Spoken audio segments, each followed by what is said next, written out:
Hi, this is Sergeant Betsy Brantner Smith with the National Police Association, and this is the National Police Association podcast. I have with me a guest today that has been informing me about a concept that I am wildly excited about. And so I thought that I needed to share it with all of you because whether you're a police officer, maybe a firefighter, and certainly if you're a taxpayer, you're going to want to know more about this company. Todd Herb with Ready Rebound, welcome to the show. Thank you. Appreciate you inviting me on today. So, Todd, first and foremost, you're a retired cop. Yes, ma'am. And you served in a large agency. You did a lot of really terrific things, and but I got to ask you, like I ask everybody who comes on this show who was in law enforcement, why'd you become a cop? Yeah, so I was living in Buffalo, New York. That's where I was raised and born. And so had my family was moving down to Florida way back in the day, 1993, and I was 21 at the time. I had started college early, graduated early, and had a political science degree and didn't really want didn't have the skill set probably to be a politician or the smarts to be a lawyer. So Florida was growing at that time and had the opportunity to go to the police academy, and I was athletic and figured, well, I could chase people, I could write well, and they were hiring a lot down here back in the day. So I figured, well, this is about as good as opportunity as anything. And so that was really it, and kind of just came together, got accepted to the academy and got a job right out of there, right out of the academy. So it was good. What kind of things were you involved in? Yeah, so I started at a smaller agency. I think at that time they had about 100 on the in Brevard County, and then a couple of years later, really wanted to run and gun and chase, right? My goal was to be as active as possible. So I applied to all large agencies at that time, and then was lucky, very lucky to be offered a position at the Orlando Police Department. I figured big city, lots of crime, lots of fun. And so throughout my career, I pretty much did everything I ever wanted to do. I started, in the very busy area, lots of drug activity back in the day, and then wound up going to the drug unit, our uniform drug unit. Again, just a group of 10 guys and girls chasing people and running all the time. And then had the opportunity to go to the canine unit, where that was about a third of my career. I did about 8 total years there, and did everything I wanted to, including training, worked a couple different dogs, and loved it. It was the best job I absolutely ever had in my life. If any canine handler knows that and appreciates it, the magic of dogs. And then I was in about year 16 at OPD, and my son started playing baseball. I got 2 kids and really wanted to try something different, maybe get off of work and weekends, and then moved in to be a detective and spent my last 4 years in economic crime. So that's, I kind of had a full circle of different things to put the bad guys in jail. So, like a lot of police officers, you retired, pretty young, right? And that's one of the things you've been a police officer for several decades, and you don't just retire and sit on the couch, right, or go get an RV or whatever. We still work, and you tried a bunch of different things in the private sector, and then you came to the organization you're working for now. Talk about that. Yeah, great. So I work at a company now called Ready Rebound, and as we had talked about when I first got uh, talked about this job and recruited, I said, "What in the heck is that?" I'd worked 23 years of being a cop, and then worked a couple different jobs selling to cops and firemen, and had never heard of this, let alone the company, but certainly the concept, right? And so I was looking it up, saying, "Is this a Ukrainian scam or something?" Right? Like, who is it? And said, wow, they got a lot of customers and they really got a cool mission. So dug into it a little bit more, had a few very difficult interviews, and then was lucky enough to be offered the position in the Southeast. So yeah, what Ready Rebound basically does on the 20-second elevator pitch is we treat first responders, cops and firemen, like athletes, professional or collegiate athletes, instead of just a workman's comp claim, right? We believe that first responders should be treated differently than a person in City Hall that sits at a desk, right? Because if that person gets injured and rolls their ankle the same way as a cop or a fireman, that assistant accountant could go to work the next day or work from home and get on their computer and work, where the cop or fireman is now either sitting at home or they're sitting on a light duty job getting paid something that certainly doesn't equate to what they should be doing. So I want to talk about that because, and this is the thing, the general public, looks at police officers and firefighters and they know it's a dangerous job. But when you think about that, when they think about firefighters, usually get injured in a fire, like it's really horrific. They get burned, things like that. With law enforcement officers, the general public knows that we get shot, we might get stabbed, things like that.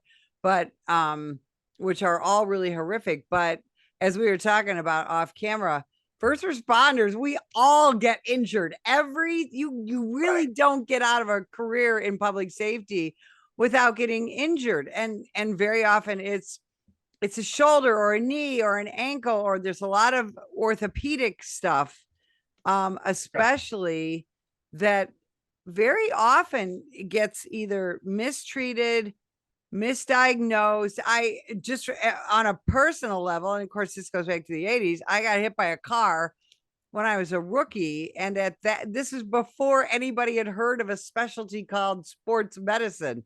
And they took me to the emergency room and I meet with a doctor, and I had already had knee surgeries in high school, and the doctor says, well, you need to retire, kid, and I'm like, I'm 22 years old, I'm not going to retire. And I actually had to find a sports medicine doctor on my own because my city didn't know that existed. The ER doc didn't know it existed.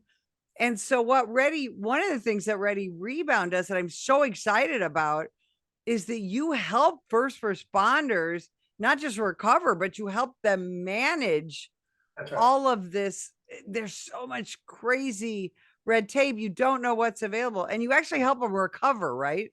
That's right. So, one of the, gosh, I would say horror stories that you hear when you talk to these command staff or union people or things like that, they'll say, yeah, we get guys injured on duty, and they'll just say it happened off duty because they don't even want to deal with workman's comp. And in defense of workman's comp, right, this isn't a bash workman's comp at all, because a workman's comp process is set up for the entire city or for the entire county. There's no real specialty to say, we're just going to have a special workman's comp for cops or firemen, right? They're a business there to make money. So, from their business standpoint, they have to treat everybody the same, right? And oftentimes when it comes to risk and HR, they don't always feel that more benefits should be given to cops or firemen, right? That's not always, but the unfortunate part is, the administrators feel, oh, cops get paid the most, firefighters have the most benefits, we can't give them more, right? So there's oftentimes, because they don't understand what cops and firemen do, like you said, Betsy, when a cop gets shot or a firefighter has a horrific injury, they're taken care of for the most part, right? Because they recognize that as a whole. But when that cop rolls an ankle or pulls his back, or the firefighter hurts his shoulder in training, that doesn't make the news, right? That's just the common thing. But for that cop or firefighter, now they're sitting on the couch, or now they're, they were in the drug unit, or they're on the SWAT team, and now they're sitting in records running people's names for 9, 10, 12 weeks, and they're going crazy, right? Because this isn't what I signed. I didn't sign up to sit at a real-time crime center and look at a video or sit in records, or not to diminish those jobs, but that wears on it, right? And behind it, now you're backfilling that overtime. Certainly on a fire truck, it's one on the truck, one off the truck. So how much is that costing for a 24-hour shift to pay someone time and a half? And then the indemnity, where you're paying someone that they're not now doing the job that you hired them to do, sit in a patrol car or sit on a truck, put out fires or detect things, right? So there's so many, and that costs the taxpayers a ton, right? Because the overtime budget, if you get one indemnity case, two indemnity cases on even a smaller department of 50 or 100, that city might have just paid out 50 or 100,000. And then behind it, if that first responder decides, you know what, I don't feel I was treated fairly, I'm now going to sue. And now it moves into litigation. And one litigation case might cost hundreds of thousands of dollars You know, to the. and I'm glad you brought that up because most people think of large agencies, Chicago, Orlando, New York, things like that. But especially from a taxpayer standpoint, most police departments are less than 20 officers. So, like you said, if you have 20 patrol officers, let's say, and one goes down to a light duty situation, that's very difficult. Then it starts to cost overtime. And then what if another cop gets hurt? And also, and I do want to explain what light duty is to people. Light duty is you're taken out of your patrol car or off the fire truck. And again, you're put in an office. And in most jurisdictions, that is limited. So you can only, I know, like where I was a cop, you had 1 year to get back on the job. And then otherwise you were done. So, and that's a problem too, because let's say you've got a cop with a chronic shoulder injury that's never really treated properly. And then after a year of light duty, they can't go back to patrol. And then the agency has to let them go. Not only is that devastating, of course, to that officer, they're losing their career, they're losing their income. But also you're, as a taxpayer, you're losing all of that training and experience from that police officer. Talk about that. Yeah, so yeah, I'm working with the smaller agency here. They have 32 sworn, right? Small agency. You would think, well, they're not super. They had 2 officers injured last year. That's what, I'm not good at math, but like 8% of their entire workforce, right, is now gone. Think about if you have an agency of 50 and you have, say, 2 canine officers, as we talked about, and one gets injured. You just whack 50% of a whole squad.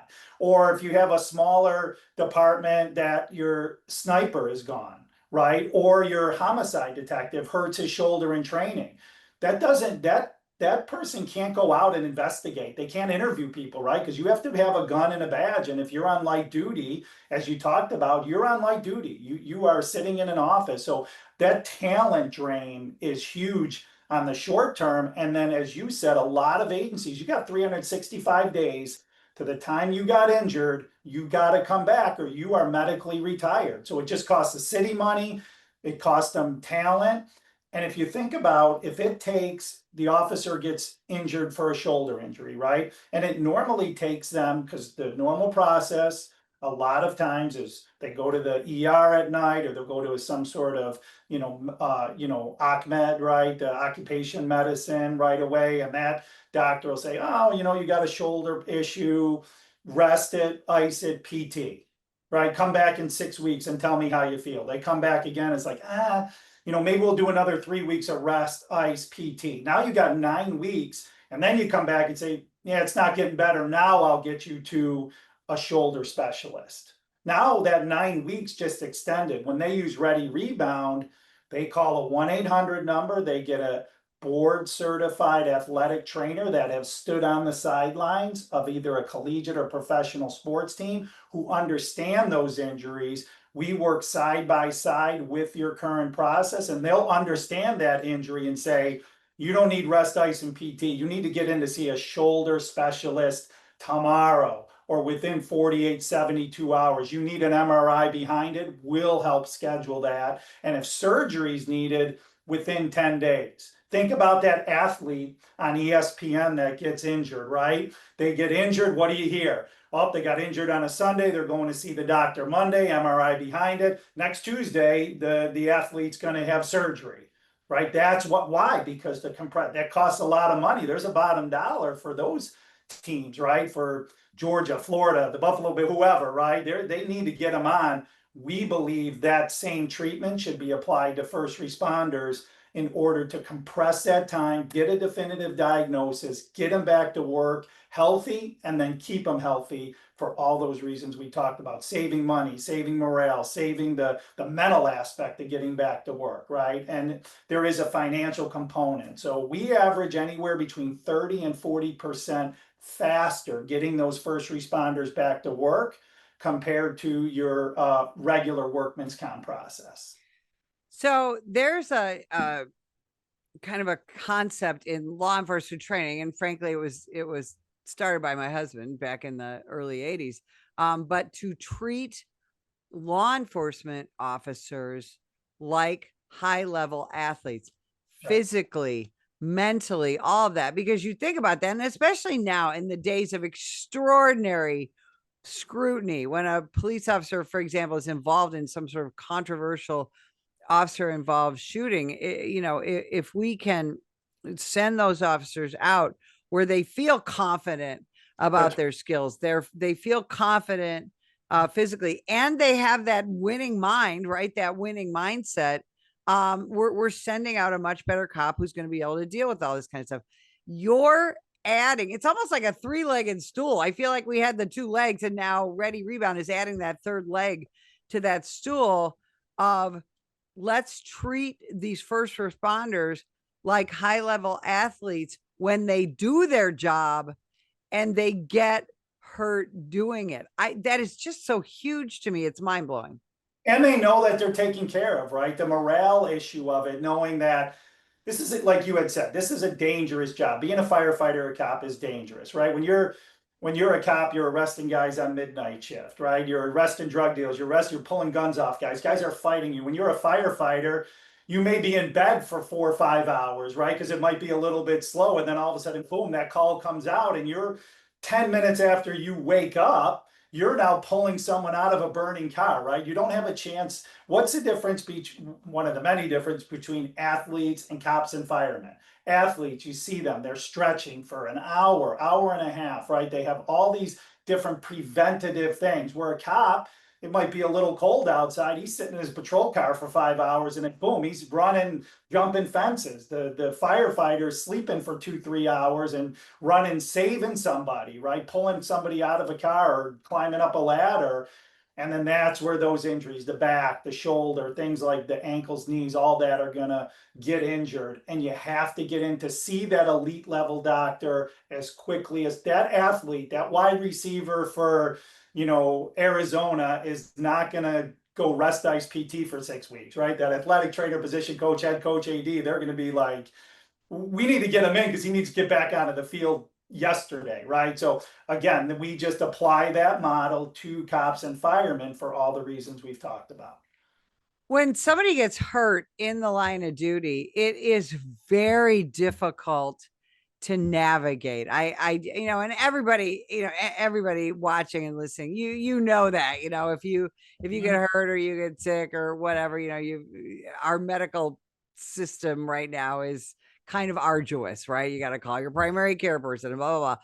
Then when you involve your jurisdiction, you involve workers' comp. Sometimes some jurisdictions have their own doctors, or you have to see a special doctor. And then if you want to see somebody who specializes in, for example, hurt knees, then how do you find that person? You could do a Right. Google search. You can ask your friends. Isn't that it seems like Ready Rebound takes all that away, right?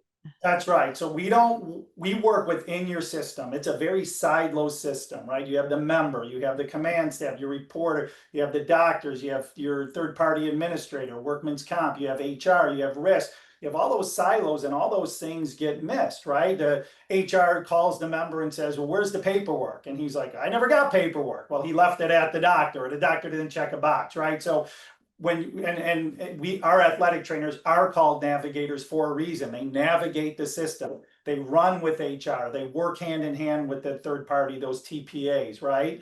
And one thing that I hadn't mentioned, Betsy, that I think is real important is our company truly values the holistic approach of taking care of first responders. So what we cover when an agency purchases us, we not only cover the on-duty injuries, we cover the off-duty injuries. Number one, because if you get injured training on a Saturday when you had off and you hurt your back, what happens? Light duty, restricted duty, overtime, all the same things happen. So you can now call on a Saturday and get us. We cover all of your professional staff, right? So if a dispatcher gets injured or a crime scene technician, those people are covered. We cover all your family members too. So think about, you're sitting there, right? You're a cop, you're 30 years old, you've been in this job a couple of years, you're there with your wife and your kid's playing baseball, and boom, he twists his ankle.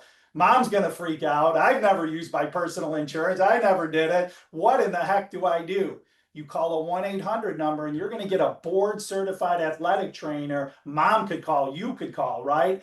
You talk about the relief on that now, instead of that cop or firefighter calling his Sergeant Monday and saying, I can't come into work, man. My kid got injured this weekend. I don't even know where to start with this, Sarge. I got now all of a sudden we help you take care of all of that. So it helps the family members, and we cover all retirees of that agency too, right? We really believe in that holistic approach to help. And those are courtesy cases, right? And we have a lot of those, 50, 60% sometimes are the courtesy cases, the off duty, the family members, the retirees. And again, you talk about a morale boost and all that other, really taking care of cops and firemen. Not only that, but giving the return on investment. Again, I talk highly of this company. It's the reason I came here and left, and came to this company, because I believe in the mission and see the results of it. So Ready Rebound could have helped me with my pickleball injury. Darn it. Absolutely, you call me and I'll make sure we get you to the right people. So I want to talk about, because this concept just blows me away. Yeah. I want to know who came up with this and how. Yeah, and it's a great story because what we do really, we just kind of give you that Disney fast pass, so to speak, right? What we do on the front end is not a complicated thing. All the stuff on the back end, making calls, building relationships, certainly is. But that's a great question, because how we were founded really kind of sums it up. So our founder, Luis Rivera, was the athletic trainer. He had worked at Arizona State University and then was the athletic trainer for the Milwaukee Brewers. And he had a friend in Milwaukee Fire up there and said, hey, Lou, how come, your guys get injured and in 5 months they're pitching 100 miles an hour, and my guy gets injured and they're out a year with the exact same injury? He said, well, what do you got? Well, I got a guy with a knee, right? He can't get in to see a surgeon for a while. And we'll just have him call me. I'll get him in our doctors. And a couple of days later, he's in. Hey, Lou, we got another guy that's injured, right? And he truly believes in the mission of helping first responders, and really did that for a while. And then, the other agencies were like, how come your guys are coming back to work way quicker than our guys? And they're like, we just call Lou.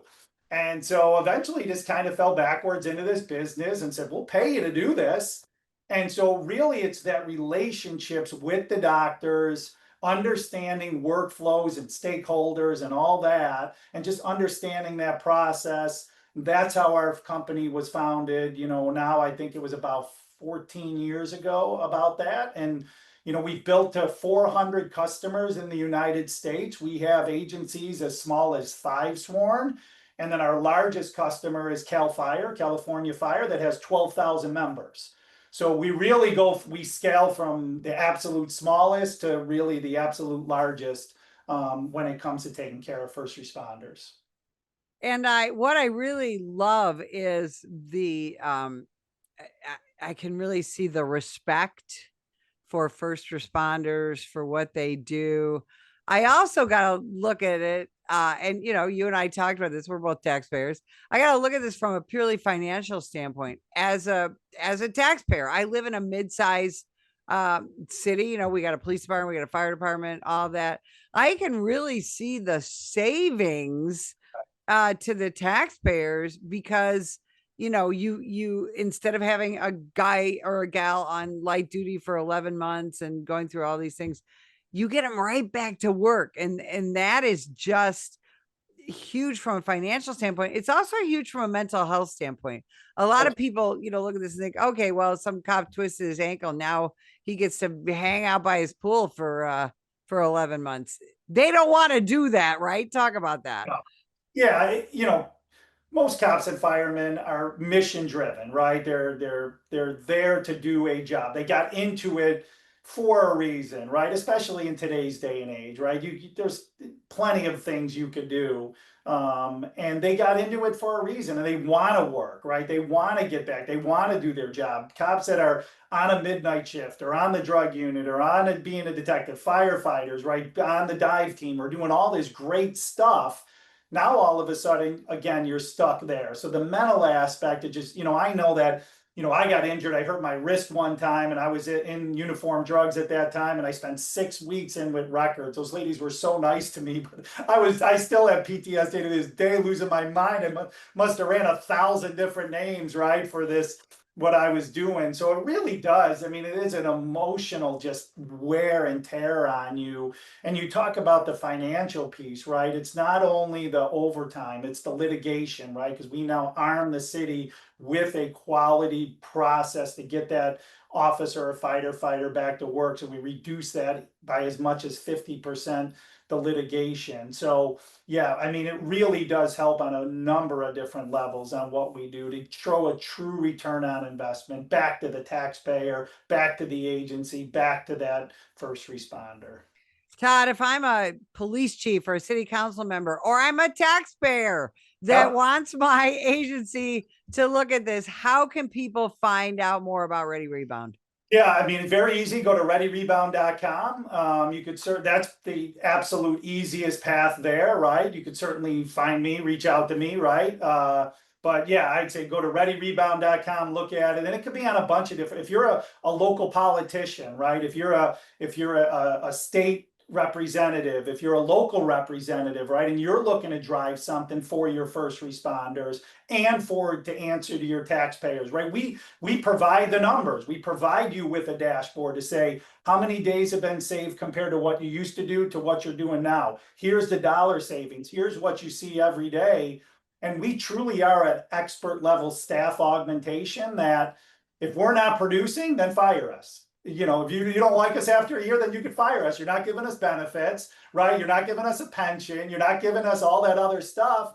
And if we don't produce, you could fire us. And that's why we have well over 95% renewal rates with our customers on basically a year-over-year subscription plan, because we do produce, because we do show that savings, and because we take care of first responders like, no other company in this realm, certainly.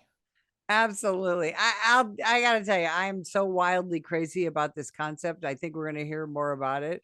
And I'm so grateful that you spent time with us today to explain how all of this works. So Todd, thanks for spending a little time with us today.